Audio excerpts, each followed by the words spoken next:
నమస్తే, నేను Kishore. Welcome to current affairs. మరో ప్రజా ప్రస్థానానికి వైఎస్ఆర్ కాంగ్రెస్ పార్టీ నడుం బిగించింది. దివంగత ముఖ్యమంత్రి వైఎస్ రాజశేఖర రెడ్డి అడుగుజాడల్లో ప్రజా సమస్యలు పట్టించుకోని పాలకులపై సమరభేరి మోగించి ప్రజల పక్షాన నిలవడానికి వైఎస్ జగన్మోహన్ రెడ్డి సోదరి షర్మిలమ్మ మహాపాదయాత్రకు ముందడుగు వేస్తున్నారు. ఈ నెల 18న ఇడుపులపాయలో ప్రారంభమయ్యే ఈ మరో ప్రజా ప్రస్థానం 3000 కిలోమీటర్ల దూరం పాటు సాగి శ్రీకాకుళం జిల్లా ఇచ్చాపురంలో ముగుస్తుంది. కాంగ్రెస్ టీడీపీల కుమ్మక్కు రాజకీయాలు ప్రజల దృష్టికి తీసుకెళ్లి సర్కారును ముద్ర నిద్ర నుండి మేల్కొల్పడానికి, ప్రజా సమస్యలపై ప్రభుత్వంతో పోరాడేందుకు ప్రజలను సంసిద్దం చేయడానికి ఈ ప్రస్థానాన్ని తలపెట్టినట్టు వైఎస్ఆర్ కాంగ్రెస్ పార్టీ గౌరవ అధ్యక్షురాలు వైఎస్ విజయమ్మ చెప్పారు. ఇదే వాటి మన కరెంట్ అఫైర్స్.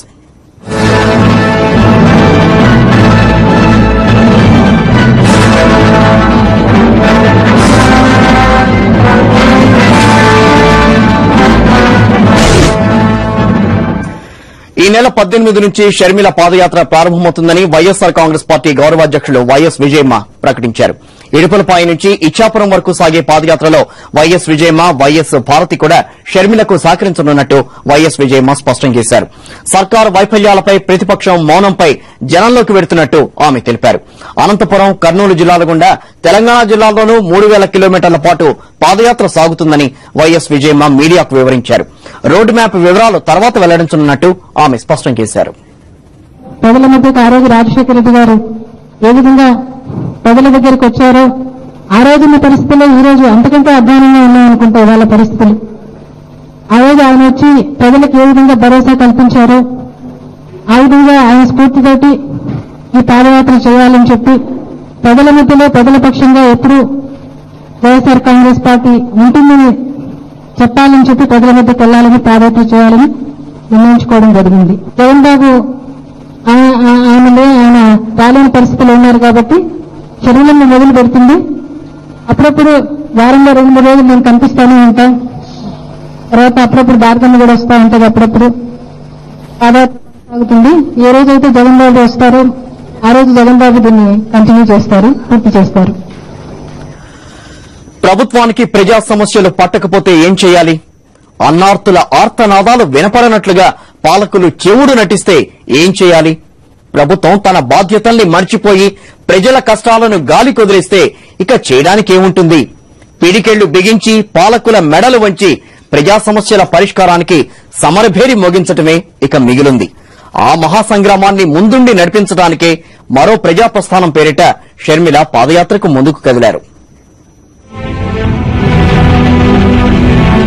నాగలి ఏడుస్తోంది. వ్యవసాయం దివాళా తీసింది. రైతన్న గుండెలు మండుతున్నాయి. ఉపాధి కరువై, బతుకు బరువై చేతి వృత్తుల వారు రోడ్డున పడుతున్నా ప్రభుత్వానికి పట్టకపోతే పిడికిళ్లు బిగించడమే దారి. నిరుపేద పిల్లలను ఉన్నత చదువులు చదివించాల్సిన బాధ్యత నుంచి ప్రభుత్వం పక్కకు జరిగిపోతే తమ హక్కులు సాధించుకోవడానికి విద్యార్థులు ఉద్యమ బాట పట్టక మరో రూటు లేదు.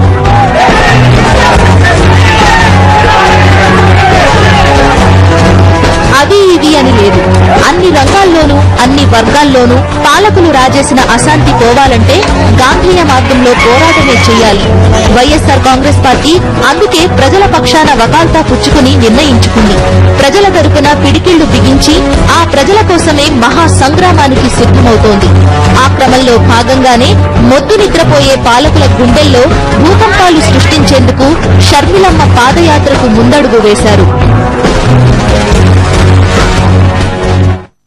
తండ్రి చనిపోయి మరొక వైపున అన్న జైల్లో ఉన్నప్పటికీ కూడా ప్రజలను విస్మరించేటటువంటి పరిస్థితి వైఎస్ఆర్ కాంగ్రెస్ పార్టీ కానీ జగన్మోహన్ రెడ్డికి కానీ ఉండదు అనేది చెప్పడం కోసమే ఈ కార్యక్రమాన్ని చేపట్టడం జరుగుతుంది. ఇవాళ ప్రజలు కష్టాల్లో ఉన్నారు, ప్రజలు నష్టాల్లో ఉన్నారు. రాజశేఖర రెడ్డి గారు ఏ పథకాలైతే ప్రవేశపెట్టారో ఆ పథకాలు ఏది కూడా సక్రమంగా సాగటం లేదు. కాబట్టి వీటన్నింటినీ ప్రభుత్వం మీద, ప్రజల మనోభావాలను తెలుసుకుని ప్రభుత్వం మీద, అలాగే ప్రతిపక్ష నాయకుడి మీద ఒత్తిడి కలిగించాలనే ఉద్దేశంతోనే ఈ మరో ప్రజా ప్రస్థానాన్ని ప్రారంభించడం జరుగుతుంది. అసలు పాదయాత్ర అనేది చేసే సమర్థత, ప్రజలలో మమకం అయ్యే అర్హత అది రాజశేఖర రెడ్డి గారికి, కుటుంబానికి తెలుసు తప్ప ఈ మిగతా చంద్రబాబు గాని కాంగ్రెస్ లో ఉన్న నాయకుల వలన సాధ్యం కాదనేది కూడా నేను చెప్తూ మరొకసారి షర్మిల గారికి విజయమ్మ గారికి శుభాకాంక్షలు తెలియజేస్తున్నా. రేపు బ్రహ్మాండమైన స్పందన వస్తుందనేది కూడా నమ్మకం మాకుంది. వైఎస్ జగన్ బెయిల్ పిటిషన్ విచారణకొచ్చే ముందుగా ఢిల్లీలో పదునెక్కిన కుట్ర రాజకీయాలను వైఎస్సార్ కాంగ్రెస్ పార్టీ ప్రశ్నిస్తోంది. ఈ నెల 4వ తేదీ టీడీపీ ఎంపీలు కేంద్ర మంత్రి చిదంబరాన్ని కలవడం, చంద్రబాబు చిదంబరంతో ఫోన్లో మాట్లాడడం, ఆ వెంటనే ఈడీ నోట్ ఇవ్వడంతో ఈ కుమ్మక్కు రాజకీయాల స్వరూపం మరింత స్పష్టమైంది. ప్రజా సమస్యల్ని మరిచిపోయి నిరంతరం అనైతిక రాజకీయాల్లో మునిగి తేలే ప్రతిపక్ష నాయకుడి ధోరణిని వైఎస్సార్ కాంగ్రెస్ పార్టీ ఎండగడుతోంది. కేంద్ర మంత్రి చిదంబరాన్ని కలవడానికి మరో సమయమే లేదన్నట్టుగా సెన్సేషనే ప్రాతిపదికగా టీడీపీ ఎంపీలు ఆర్థిక మంత్రి చిదంబరాన్ని కలిశారు. ఆ వెంటనే పాదయాత్రలో ఉన్న చంద్రబాబు కేంద్ర మంత్రి చిదంబరంతో ఫోన్లో మాట్లాడారు. జగన్ సంస్థల ఆస్తుల్ని అటాచ్ చేయాలని కోరటం పక్కా ప్లాన్లాగా పకడ్బందీగా కొనసాగింది. ఆపై కొద్ది గంటల్లోనే చిదంబరం పరిధిలోని ఎన్ఫోర్స్మెంట్ డైరెక్టరేట్ అటాచ్మెంట్ నోటు విడుదల చేసింది. ఇది ఈ నెల 4వ తేదీన ఢిల్లీలో కొనసాగిన లోతైన కుట్రకు పరాకాష్ట. నిన్న కూడా బెయిల్ వస్తుంది వచ్చే ముందుగా ఢిల్లీలో తెలుగుదేశం ఎంపీలు పోయి చిదంబరం గారిని కలిస్తే ఇప్పుడు అసలు విచారణ ఒకటి కనుక్కున్నారో లేదో పూర్తిగా మరి 2 గంటలు 3 గంటల్లోనే ఇది ఇంకో అని చెప్పి అటాచ్ చేస్తానట్టుగా వచ్చింది. ఇంకా అంత బాగా కలిసి పనిచేస్తా ఉన్నాయి. వైఎస్ జగన్ బెయిల్ పిటిషన్ విచారణకు వచ్చే ముందు రోజే టీడీపీ ఎంపీలు ఢిల్లీలో హడావిడి చేశారు. వైఎస్ జగన్ కు బెయిల్ వస్తుందనే వాతావరణం ఉంటే చాలు న్యాయ వ్యవస్థను ప్రభావితం చేసే ప్రయత్నాలను టీడీపీ నిస్సిగ్గుగా కొనసాగిస్తోంది.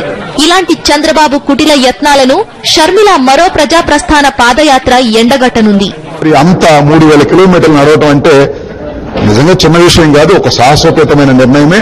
ఈ సాహసోపేతమైన నిర్ణయానికి ప్రజలు తప్పనిసరిగా జేజేలు పలుకుతారని నేను భావిస్తున్నాను. ప్రజలందరూ కూడా వారి కష్టాలని నష్టాలని షర్మిల గారి ద్వారా జగన్మోహన్ రెడ్డి గారికి చేరవేస్తారనేది నేను భావిస్తా ఉన్నాను. షర్మిల గారి ద్వారా వైఎస్ఆర్ కాంగ్రెస్ పార్టీకి ప్రజల కష్టాలని నష్టాలని చేరవేసే కార్యక్రమాన్ని ఈ మరో ప్రజాప్రస్థానంలో ఉంటుందని నేను భావిస్తున్నాను. ప్రజాభిమానం పుష్కలంగా ఉన్న జగన్ నిరంతరం ప్రజలతో మమేకమయ్యారు. ప్రజా సమస్యల పరిష్కారం కోసం ఏదో ఒక కార్యక్రమం చేపడుతూ ప్రభుత్వంపై ఒత్తిడి పెంచారు. ప్రజల మద్దతు అపారంగా ఉన్న వైఎస్సార్ కాంగ్రెస్ ఉప ఎన్నికల్లో విజయభేరి మోగించింది. ఇదంతా చూసి సహించలేని టీడీపీ కాంగ్రెస్ రాష్ట్రంలో 3వ పార్టీకి స్థానం లేకుండా చేయడానికి కుట్ర రాజకీయాలకు పాల్పడుతున్నాయి. ఈ కుమ్మక్కు రాజకీయాలను షర్మిల పాదయాత్ర ప్రజలకు వివరిస్తుందని వైఎస్సార్ కాంగ్రెస్ స్పష్టం చేస్తోంది. జనరల్ డెస్క్, సాక్షి న్యూస్, హైదరాబాద్. గతంలో రాజశేఖర రెడ్డి గారు ఆనాటి చంద్రబాబు నాయుడు ప్రభుత్వంలో ప్రజలు పడినటువంటి కష్టాలను చూసి చలించి ప్రజల కన్నీళ్లు తుడిచేటువంటి ఒక బృహత్తరమైనటువంటి కార్యక్రమం పాదయాత్రను చేపట్టి ప్రజాప్రస్థానంగా ప్రజల గుండెల్లో చిరస్థాయిగా నిలిచిపోయే విధంగా ఆ పాదయాత్రను చేపట్టడం జరిగింది. ఈరోజు షర్మిల గారు మళ్లీ మరో ప్రజాప్రస్థానం ద్వారా ప్రజల కడగళ్లను ప్రజల కన్నీళ్లను తుడిచేటువంటి ఓ బృహత్తరమైనటువంటి కార్యక్రమాన్ని చేపట్టారు. ఈనాడు రాష్ట్ర ప్రభుత్వం పూర్తిగా వైఫల్యం చెందింది. ప్రజావసరాలకు అనుగుణమైనటువంటి పాలన జరగటం లేదు. ప్రజావసరాలకు అనుగుణమైనటువంటి పాలన జరిపించే విధానంలో బాధ్యత తీసుకోవాల్సినటువంటి ప్రతిపక్షం కూడా పూర్తిగా వైఫల్యం చెందింది. కేవలం పదవీ రాజకీయాలనే నడుపుతూ కాలక్షేపం తన ఉనికిని కాపాడుకోసమే వ్యవహరిస్తున్నటువంటి తీరు ప్రతిపక్షం వ్యవహరిస్తుంది అనేటటువంటి ఆలోచనతో ఆ బాధ్యతను ప్రజల పక్షంగా వైఎస్ఆర్ కాంగ్రెస్ పార్టీ ఒక చక్కని నిర్ణయం, సముచితమైన నిర్ణయం తీసుకుంది. ఇది ప్రపంచంలోనే మరి సాహసోపేతమైన నిర్ణయంగా కూడా చెప్పుకోవచ్చు మనం. కరెంట్ అఫైర్స్ లో ఇప్పటికొచ్చిన బ్రేక్ తీసుకుందాం. Stay with us. Welcome back. రాష్ట్రంలో కాంగ్రెస్ ప్రభుత్వం గుర్రు పెట్టి నిద్రపోతోంది. అన్ని వర్గాల ప్రజలు సమస్యలతో సతమతమవుతున్నా పాలకులకు పట్టడం లేదు. రాజకీయాల్లో నిండా మునిగిపోయిన ముఖ్యమంత్రి, మంత్రులు సమస్యల పరిష్కారం తమ పది కాదన్నట్టుగా తమాషా చూస్తున్నారు. ముఖ్యమంత్రి కిరణ్ కుమార్ రెడ్డి చాలా బిజీగా ఉన్నారు. పాపం ఆయనకు క్షణం తీరికే ఉండడం లేదు. హైదరాబాద్, ఢిల్లీల మధ్య షటిల్ సర్వీస్ చేయడానికే ఆయనకు సమయం చాలడం లేదు.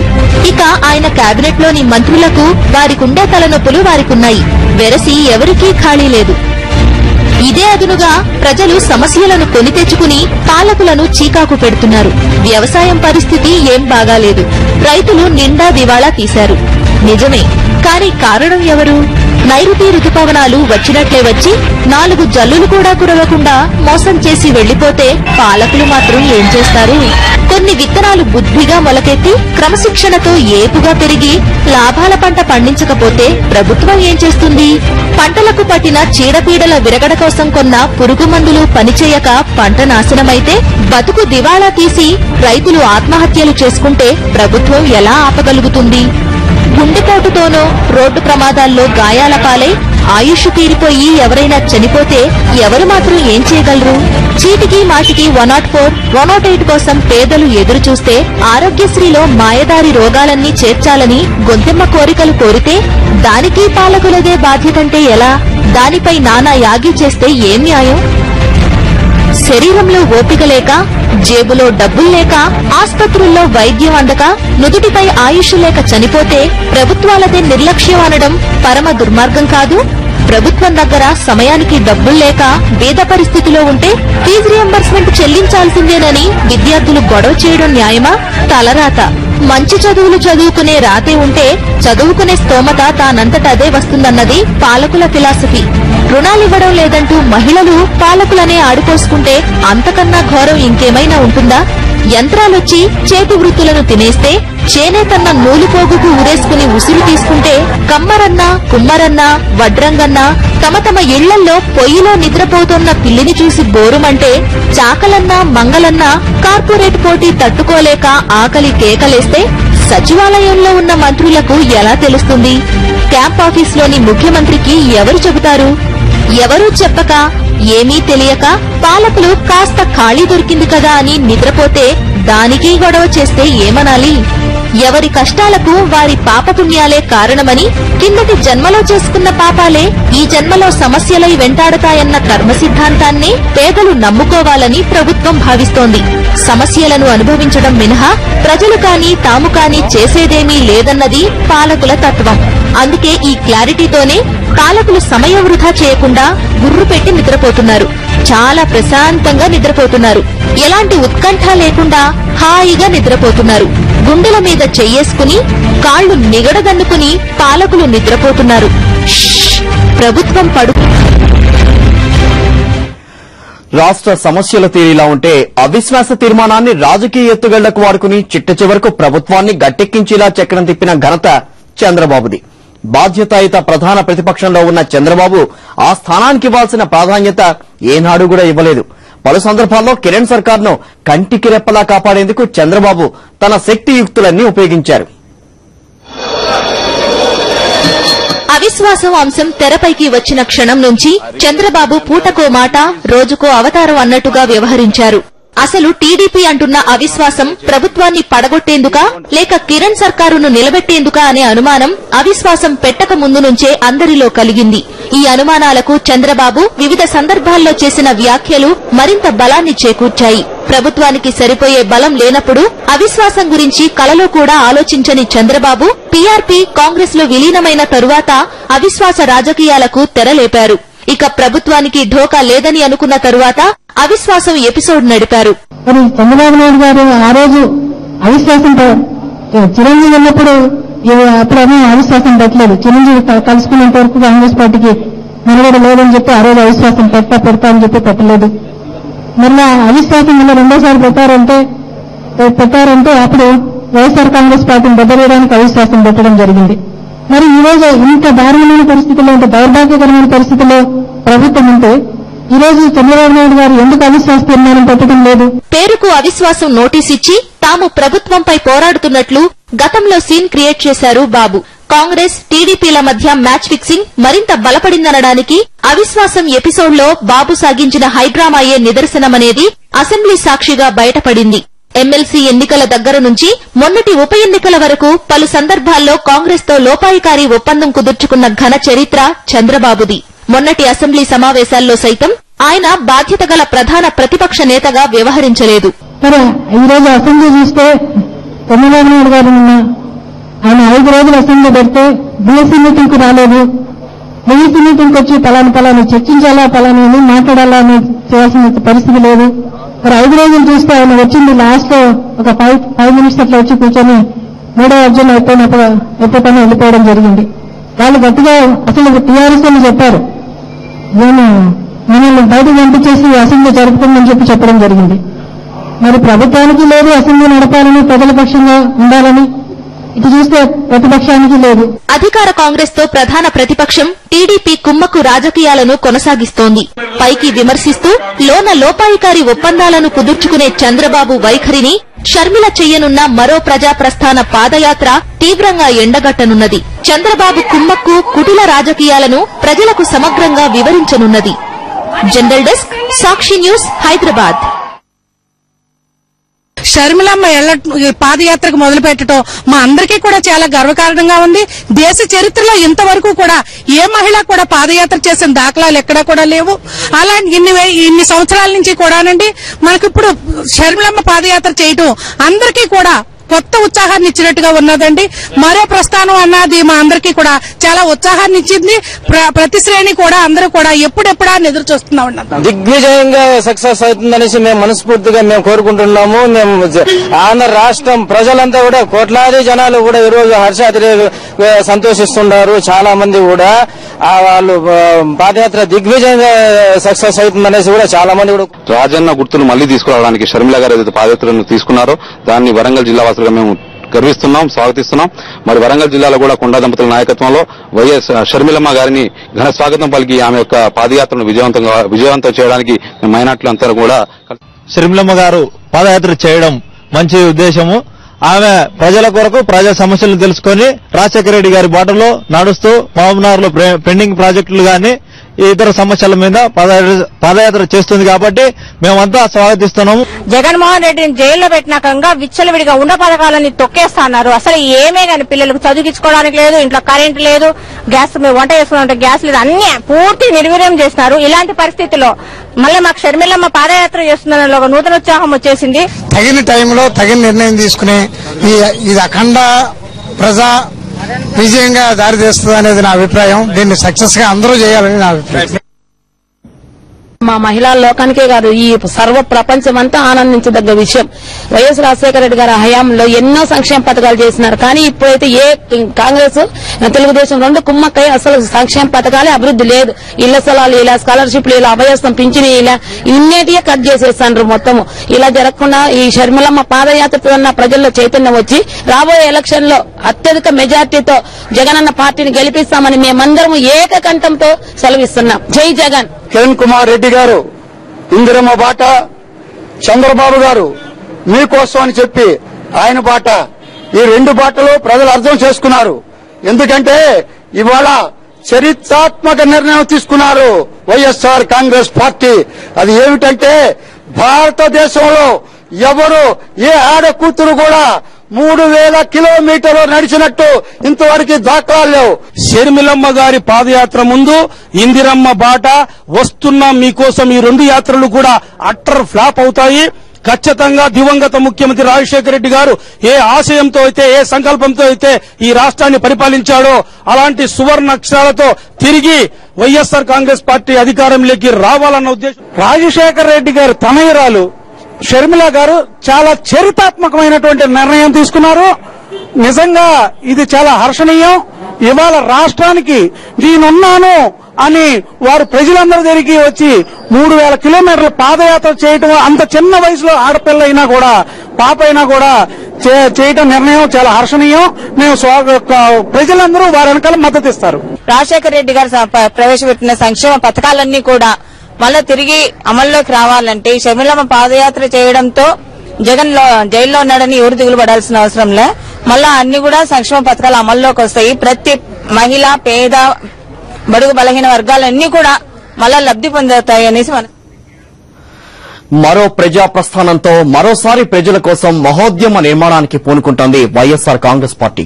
ఈ సుదీర్ఘ ప్రస్థానంలో రాష్ట్ర వ్యాప్తంగా ప్రజలు సమస్యలను తెలుసుకుని వాటి పరిష్కారానికి మార్గాలు అన్వేషించడం, అవసరమైన సమస్యలపై పోరాటాలు నిర్మించడం వైఎస్ఆర్ కాంగ్రెస్ పార్టీ లక్ష్యాలు. ఇది వాటి current affairs. Stay with us.